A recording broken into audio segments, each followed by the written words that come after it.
Powerful কথাটা শুনলেই কেমন মনে হয় না, যে এর কাছে পাওয়ার আছে এবং সেই পাওয়ারগুলো সে বিভিন্ন ভালো কাজে ব্যবহার করার কথাটা আমরা কম ভাবি, খারাপ কাজে ব্যবহার করবে সেটা কি ভাবি। আর বিশেষ করে যদি কোনো সেটা ওমেন হয়, মেন না হয়ে, তাহলে শব্দটা যেন আরো কানে খটখট খটখট করে বাজতে থাকে আমাদের।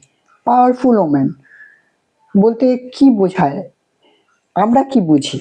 আমরা আপাত আলোচনায় বুঝি যে পাওয়ারফুল যদি ওম্যান হয়, সে সঠিকভাবে সব কাজ করবে এবং সব কাজে সঠিক সিদ্ধান্ত দেবে।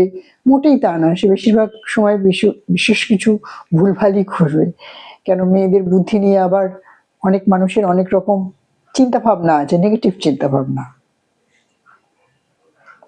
পাওয়ার বলতে আমরা কি বুঝি? পাওয়ার বলতে আমরা বুঝি যে নিজেদের বাউন্ডারি, নিজেদের শরীর এবং নিজেদের কতটা আমরা এগোবো, কতটা আমরা পিছুবো এবং কোন সিদ্ধান্তটা সঠিকভাবে নেব, এবং সেই নেয়ার ক্ষমতা যাদের মধ্যে বেশি এবং যে কোনো সিচুয়েশনকে যে খুব দক্ষ এবং নিপুণভাবে হ্যান্ডেল করতে পারে, সেই পাওয়ারফুল। সেটা ওমেনও হতে পারে, মেনও হতে পারে।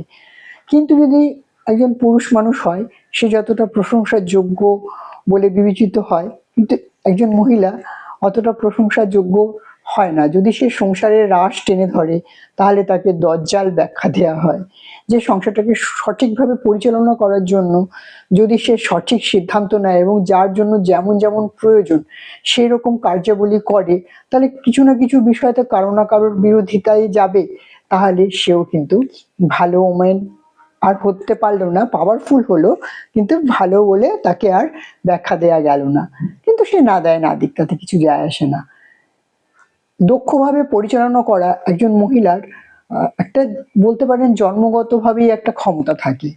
এবার সেই ক্ষমতাটা কোনো কোনো পরিবার এর ক্ষেত্রে তারা সেই মহিলাকে সেই ক্ষমতা দেয় এবং সেই ক্ষমতার ব্যবহার করে সেই সংসার, সেই ফ্যামিলি অনেক উপরে উঠে যায়। আবার কোনো কোনো জায়গায় মহিলাদের পাওয়ারকে খারাপ চোখে দেখা হয় এবং সেখানে তাদের পাওয়ারকে, যাতে সে পাওয়ারফুল না হতে পারে তার জন্য যা যা করণীয়, তাকে অপমান করা, তাকে শারীরিকভাবে নির্যাতন করা এবং তাকে বুঝিয়ে দেওয়া যে তুমি একটা মহিলা ছাড়া আর কিছুই না, তোমার দ্বারা কিছুই হবে না, তুমি খুবই নগণ্য ব্যক্তি, এইরকম ভাবেই তোমাকে বিবেচনা করা হচ্ছে এবং তুমি তাই, এবং সেটা বোঝানোর জন্য যা যা করণীয় সবকিছুই করা হয়। এবার আমার বক্তব্য হচ্ছে যে আমরা মেয়েরা যদি আমাদের পাওয়ারটাকে ঠিকঠাক চিনতে পারি, নিজেদের সম্মান নিজেরা আদায় করে নিতে পারি, নিজেদের যে সামাজিক অবস্থান, সেই সামাজিক অবস্থানে আমাদের যে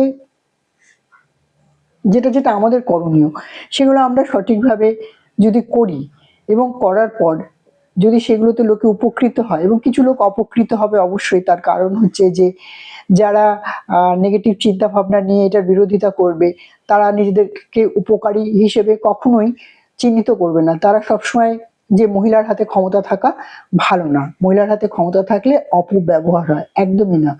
একজন মহিলার হাতে ক্ষমতা থাকলে অপব্যবহার তো হয়ই না, উপরন্তু মহিলা সুন্দরভাবে সেটা পরিচালিত করে। এবার কি হয় সমাজে, দেখবেন একজন মহিলাকে নিন্দা করার সব থেকে সহজ ও সরল উপায় হচ্ছে তাকে একটা দজ্জাল বলে আখ্যা দিয়ে দেওয়া, বা অনেক সময় কি হয় আমাদের জীবনে চলতে গেলে কিছু ভুলভাল কথাবার্তা হয়তো আমরা বলে ফেলি অনেক সময়, সেটাকে বেশিরভাগভাবে হাইলাইট করা। যদি 100টা কাজের মধ্যে 90টা কাজ একদম মহিলার সঠিক এবং সুদক্ষ সুচারুভাবে করে, সেটার কিন্তু কোনো আপনার কি বলবো কোনো প্রচার নেই। কিন্তু 10টা যদি সে একটুখানি ভুলভ্রান্তি হয়ে যায়, তাহলে তার যে বিজ্ঞাপন কি বড় করে ছাপা হয় সেটা আমরা সকলেই জানি। একজন মহিলার সে সারা জীবন সুন্দরভাবে জীবনযাপন কাটিয়েছে, তার কোথাও কোনো কলঙ্কের দাগ যেটা বলা হয়, যে তার একাধিক পুরুষ বন্ধু নেই, বা সে খুব মানে সাত্ত্বিক জীবনযাপন করে, সেই মহিলারও যদি কোনো কারণে কোথাও কারো দ্বারা সে লাঞ্ছিত হয়, তার পুরো জীবনের পুরো যা কিছু সঞ্চয় সেগুলো সব ভুলে যাবে, শুধু সেই মহিলাটি কোনো পুরুষের দ্বারা লাঞ্ছিত হয়েছিল এবং নিশ্চয়ই তার ওই মহিলাটির কোনো দোষেই সে সেই বিষয়ে লাঞ্ছিত হয়েছে, সেইটাই কিন্তু হাইলাইটেড হয়। এটা আমাদের সমাজের একটা অদ্ভুত বিষয়, তাই আমাদের মেয়েদের লড়াই মেয়েদেরকেই লড়ে নিতে হবে। আর হয়তো অনেকে, যেসব মহিলারা অনেক বড় বড় পোস্টে রয়েছেন আমাদের দেশে, সেই সব মহিলাদের তো কত কি যে ফেস করতে হয় তারাই জানে। আর সাংসারিক জীবনে আমাদের এই ছোটখাটো আহ, সংসার, যাদের আমরা যারা গৃহস্থ মানুষ, যারা কোনো সংস্থায় পাওয়ারফুল ওমেনের ভূমিকা পালন করি না, নিজের সংসারেই নিজে, তো নিজের সম্মান, নিজের প্রাপ্য, নিজের প্রতি নিজের নজর, এগুলো তো নিজেকেই রাখতে হবে, কেউ রাখবে না।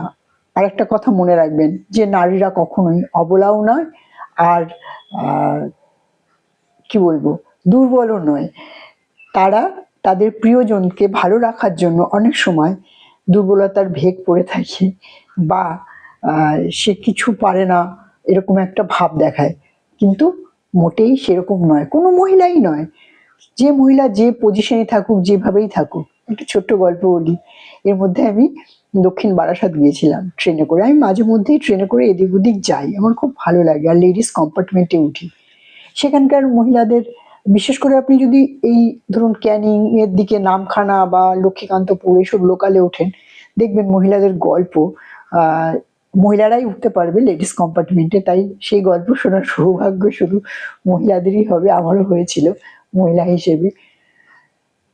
যে মেয়েটি পড়তে যায় তার স্ট্রাগল, যে মেয়েটি চাকরি খুঁজতে যাচ্ছে তার স্ট্রাগল, যে মাসিরা নিজের বাড়ি থেকে ভোরবেলা বেরিয়ে বালিগঞ্জ বা ঢাকুরিয়া ওইসব দিকে অবস্থাপন্ন বাড়িতে তাদের সহযোগী গৃহ কাজে সহযোগিতা করে, সেই মাসিরা প্রত্যেকের গল্প কোথাও গিয়ে যেন একটা জানেন তো, সংসারে তাদেরকে সকলকে খুব লড়াই করে চলতে হয়, এবং তারা কি হয়েছে, বাইরের জগতের সাথে মেলামেশার কারণে তারা কিন্তু কেউ নিজেদেরকে দুর্বল মনে করে না, এবং প্রত্যেকেই খুব এক একজন পাওয়ারফুল ওম্যান আমার চোখে।